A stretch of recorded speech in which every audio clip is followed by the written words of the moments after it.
Alex Carter said, "Why is my login flagged on a pension audit at 2 a.m.? The server room hummed like a beehive, and the red alert banner pulsed across her screen. A hidden folder appeared after a mistyped query and opened like a trapdoor.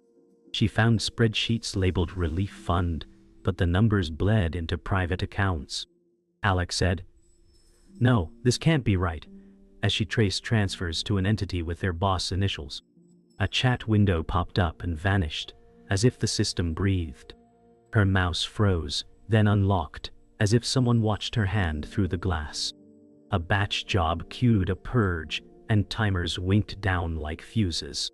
Alex said, who scheduled a delete at 2:07. Footsteps drifted in the hallway, soft and patient.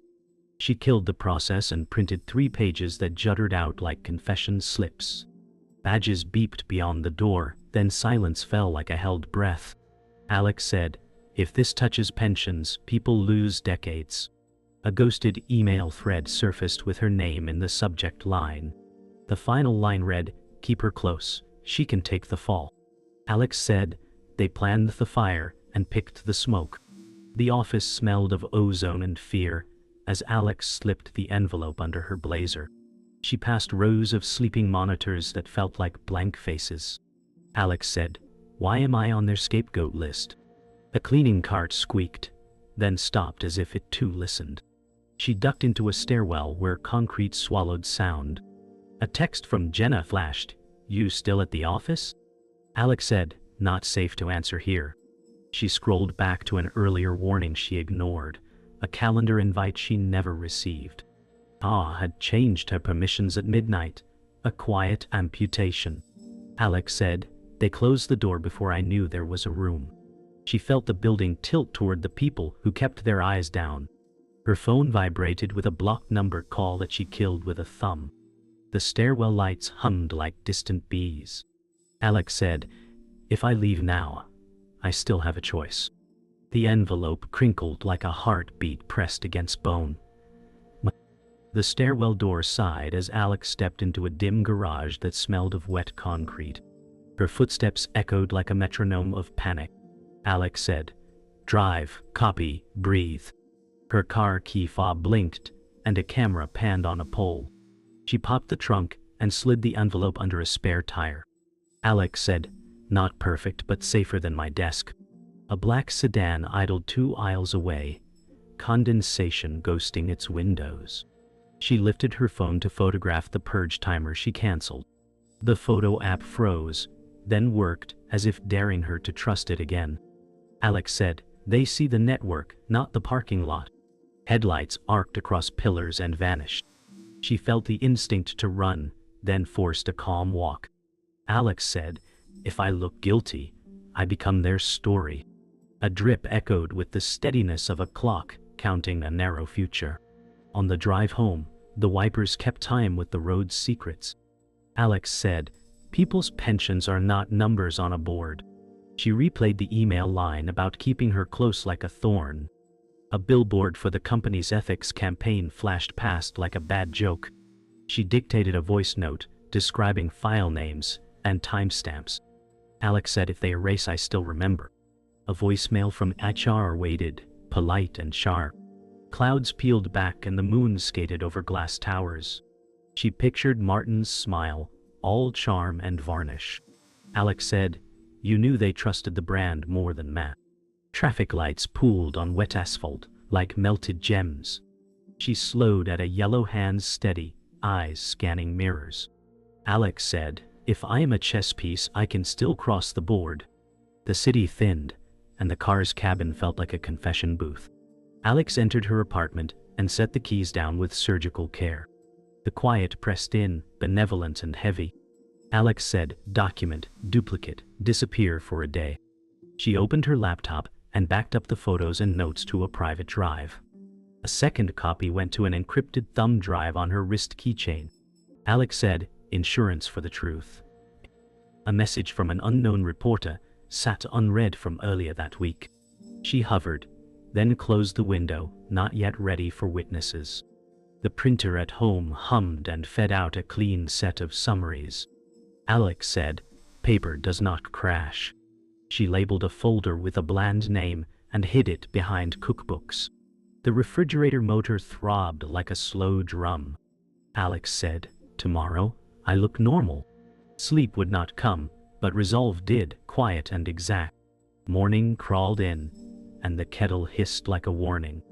Alex said, "We're fine," though sleep still clung like cobweb. Jordan studied her face the way a medic checks a wound. Mia waved a cereal spoon like a baton and grinned. Alex said, "School project today, right?" She tucked the worry behind a smile and poured tea that trembled. Jordan said, "You look like you wrestled a storm." Alex laughed too quickly, a paper shield in a forest fire. The printer hum from last night still haunted the cupboards. Alex said, "I need to swing by the office early." Jordan said, "Do we need to talk about money?" Silence settled, thin as glass, thick as fear. Alex said, "After drop-off, I'll explain." The kettle clicked off, and the room held its breath. On the porch, the air smelled like damp newspaper and citrus cleaner. Alex called her mother and watched traffic pass like slow thoughts. Evelyn answered with a voice that kept crises in a tin box. Alex said, "Work got strange." Evelyn said, "Strange is a coat for a storm." Alex described permissions vanishing and clocks set to erase. Evelyn said, "Your grandfather's pension fed 3 kids and a beagle." Alex smiled because that was the story that anchored winter.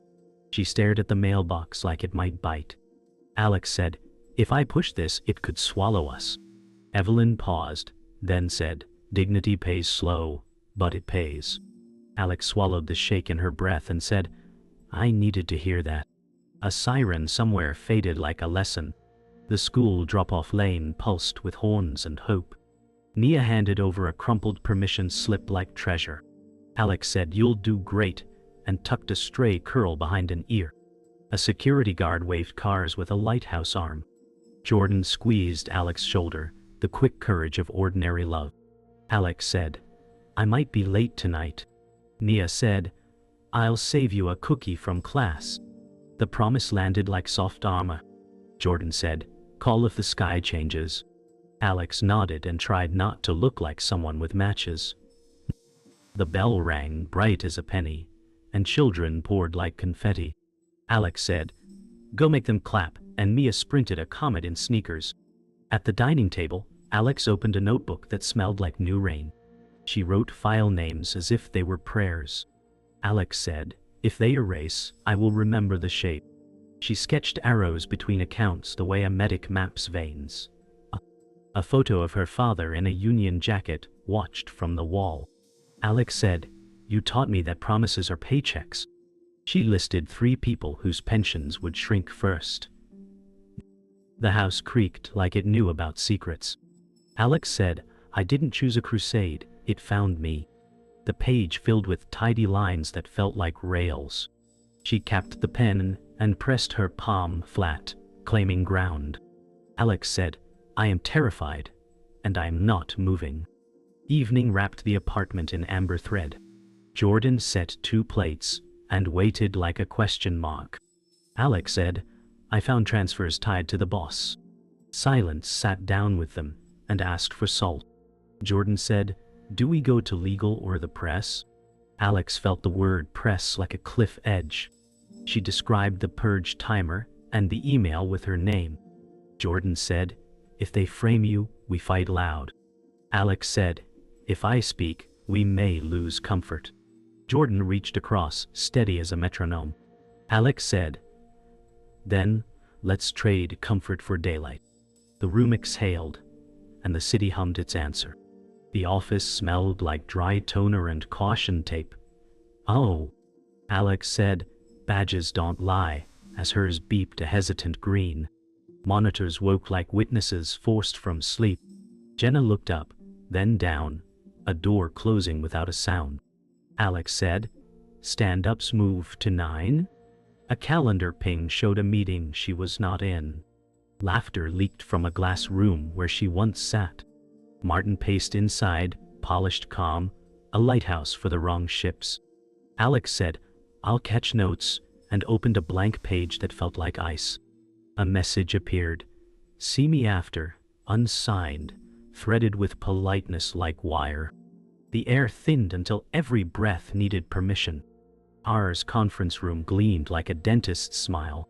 Dana said, "This is routine, access hygiene." Alex said, "Then why the midnight cut?"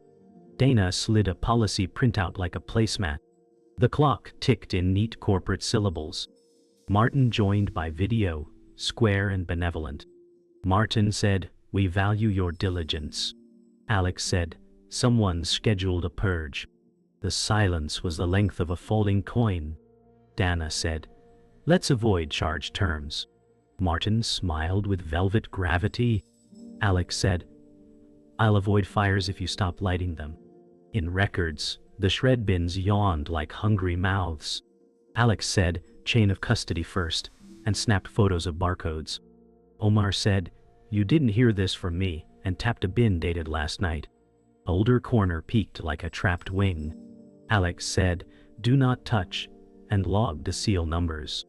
Overhead, ducks coughed cold air on warm worry. Omar said, "Cameras dropped for 10 minutes." The timestamp matched the purge countdown. Alex said, "The eraser had a friend." A fluorescent flickered like a bad alibi. She sealed the bin with tape that screamed when it tore. At dinner, steam rose like surrender. Jordan said, "Tell me everything, not the brave version." Alex listed times, bins, and the 10-minute blackout. Nia said, "Are we practicing speeches for school?" Alex said, "I'm practicing truth." Jordan's fork paused, mid-air, a metronome losing count. Alex said, "If this goes loud, we might move." Jordan said, "We move together." Nia squeezed Alex's arm and said, "I can share my room." The small kindness turned the table into a fort. Alex said, "I feel like glass and rope."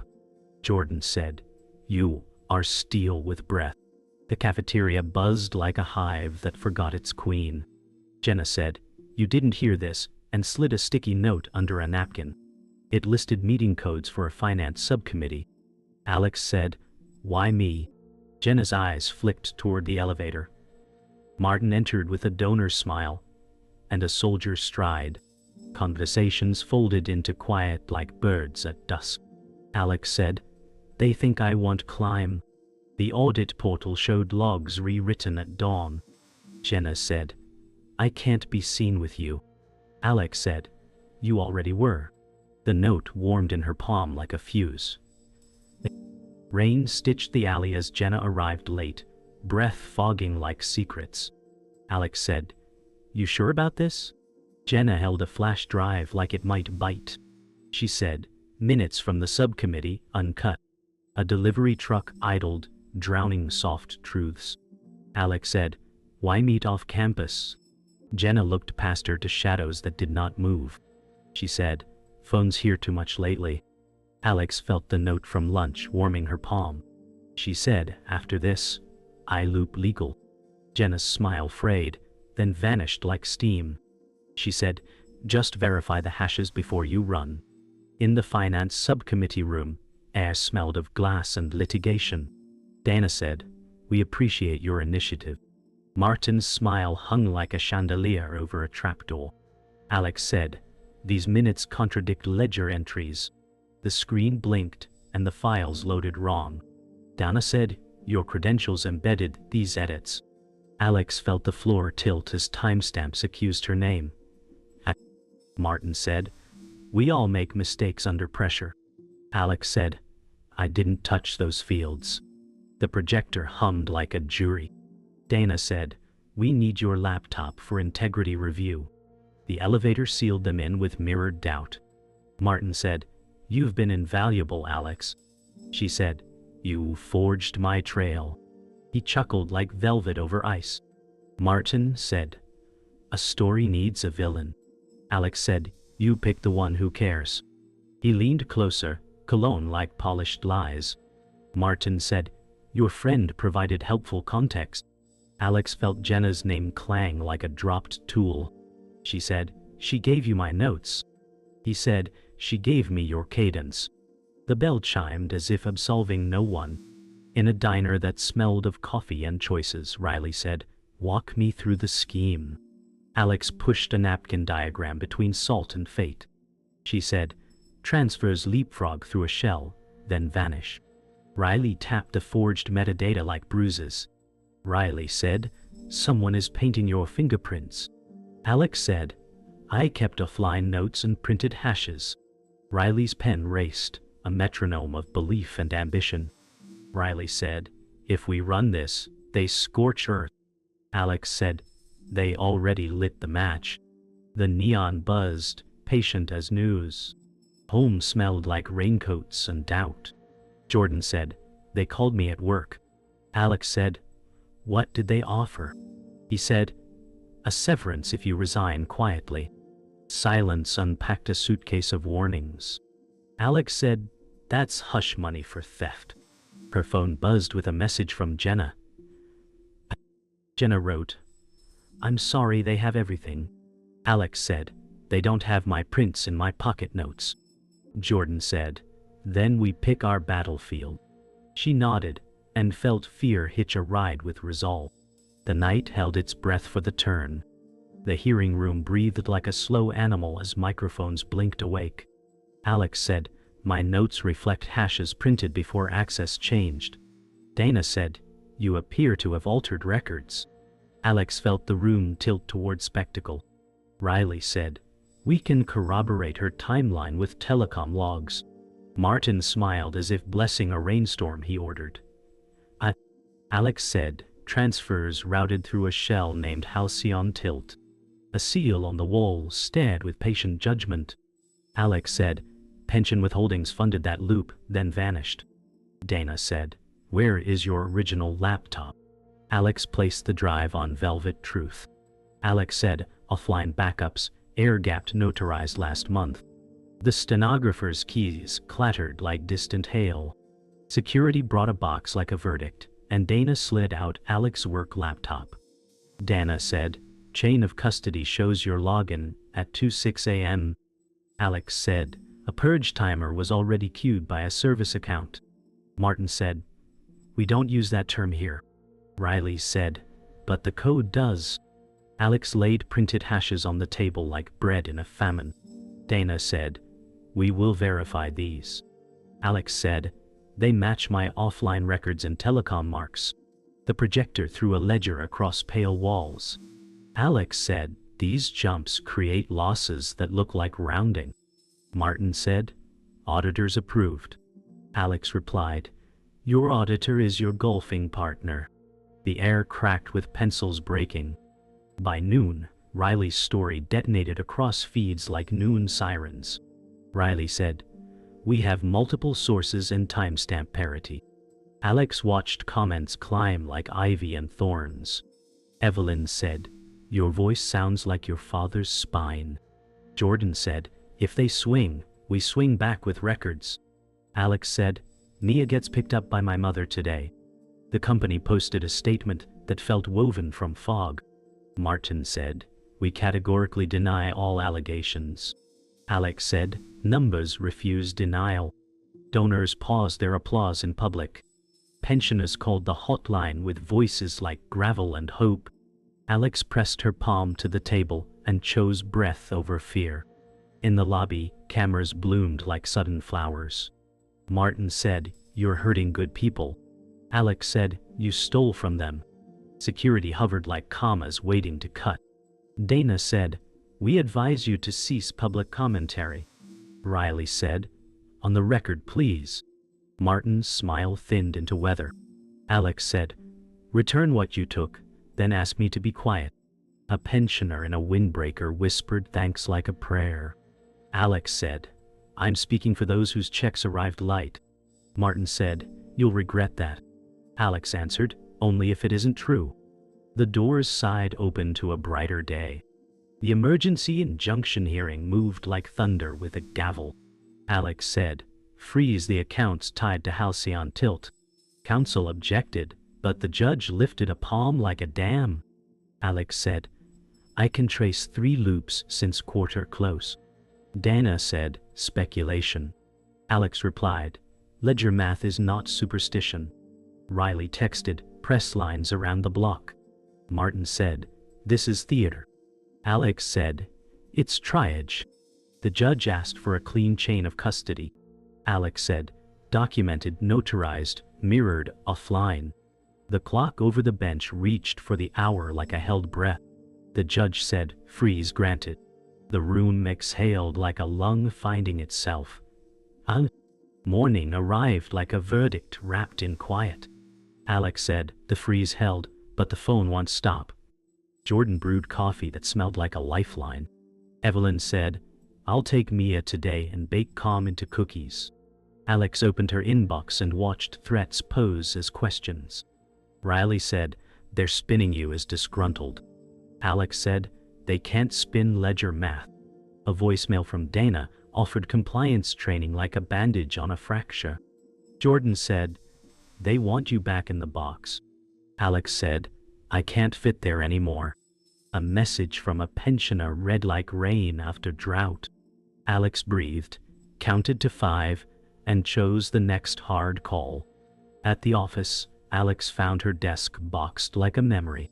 Jenna said, "They're restructuring access across teams."